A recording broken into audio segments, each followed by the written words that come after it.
জাতীয়করণের দাবিতে জাতীয় প্রেস ক্লাবের সামনে ২২তম দিনের মতো অবস্থান কর্মসূচি পালন করছেন স্বতন্ত্র ইবতেদায়ী মাদ্রাসার শিক্ষকরা। এ নিয়ে আরো জানাতে সরাসরি যুক্ত হচ্ছেন সহকর্মী তন্দ্রা তারুণ্য। তন্দ্রা, শিক্ষকদের আন্দোলনের বিস্তারিত জানাবেন, কি পরিস্থিতি দেখছেন সেখানে?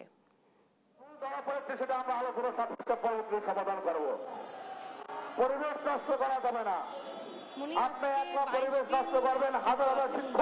দিনে এসেও কিন্তু আসলে ইবতেদায়ী মাদ্রাসার যে শিক্ষকরা আছে তাদের কিন্তু আন্দোলনকে হটেনি। দিনেও কিন্তু তারা তাদের অবস্থান কর্মসূচিতে ছিল, তারা কিন্তু সেটা পালন করছেন।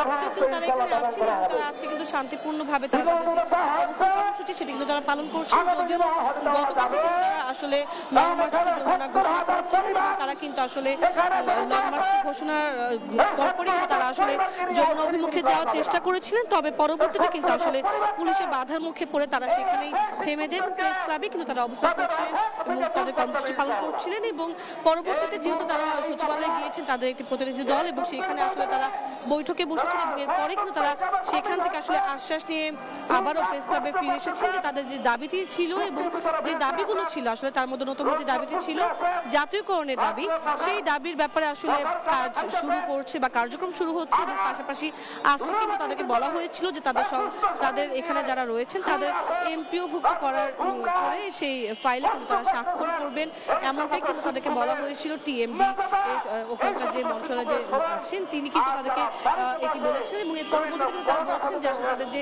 লং মার্চ যমুনা কর্মসূচি ছিল সেটি তারা প্রত্যাখ্যান করেছেন এবং প্রত্যাখ্যান করার পরবর্তীতে কিন্তু তারা বলেছিলেন যে তাদের যে অবস্থান কর্মসূচি যেটি আছে সেটি কিন্তু তারা চালিয়ে যাবেন এবং তার ধারাবাহিকতায় কিন্তু তারা এখনো এখানে আছেন এবং আজকে কিন্তু তারা বলছেন যে আসলে 12টার মধ্যে যদি তাদের এমপিও ভুক্ত ফাইলে আসলে যদি স্বাক্ষর না করা হয় বা এই ব্যাপারে যদি কার্যক্রম কোনো কিছু শুরু না হয় সেক্ষেত্রে তারা কিন্তু একটি বিক্ষোভ মিছিল করবেন এবং সেই বিক্ষোভ মিছিল কিন্তু বেলা 12টা থেকে 12:30-এর মধ্যে তারা করবেন এমনটা তারা জানিয়েছেন। এবং পাশাপাশি এখনো যদি আমি বলি যে এই প্রেস ক্লাবের পুরো একটি পাশে কিন্তু তারা এখানে অবস্থান করছেন এবং এটি শুধু আজকেই না, তারা 22 দিন ধরে এখানে অবস্থান করছেন এবং এর আগেও কিন্তু তাদের এই জাতীয়করণ করার যে লড়াই সেটি কিন্তু এর আগেও তাদের চলমান ছিল এবং তার ধারাবাহিকতায় কিন্তু তারা আজকেও এখানে আছেন। আমরা একটু এক দুজনের সাথে কথা বলবো এবং জানার চেষ্টা করবো যে আসলে আমি একটু জানতে চাইবো আপনার কাছে যে এই যে আপনারা আজকে আছেন এখানে, আপনাদেরকে তো আশ্বাস দেওয়া হয়েছে, তো এর পরবর্তীতে আসলে এখানে অবস্থান কর্মসূচি কেন এবং আসলে আপনারা জাতীয়করণের দাবিতে যেহেতু এখানে আছেন সেক্ষেত্রে আপনাদের দাবি না মানা হলে পরবর্তীতে কি করবেন যদি আজকের মধ্যে দাবি না মানা হয়? আসসালামু আলাইকুম, আমি ফাহিম আক্তার, বরগুনা সদর।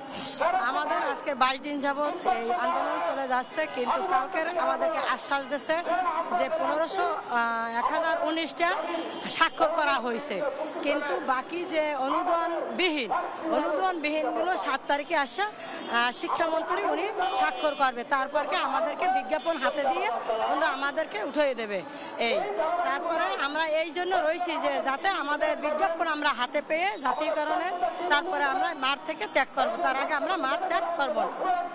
ধন্যবাদ আপনাকে। যেমনটা আসলে বলছিলেন যে আসলে তাদের যে দাবিগুলো রয়েছে সেগুলো যত দ্রুত সম্ভব তত দ্রুত যেন এটি মেনে নেওয়া হয় এবং 7 নভেম্বর পর্যন্ত তাদেরকে একটি সময় দেওয়া হয়েছে।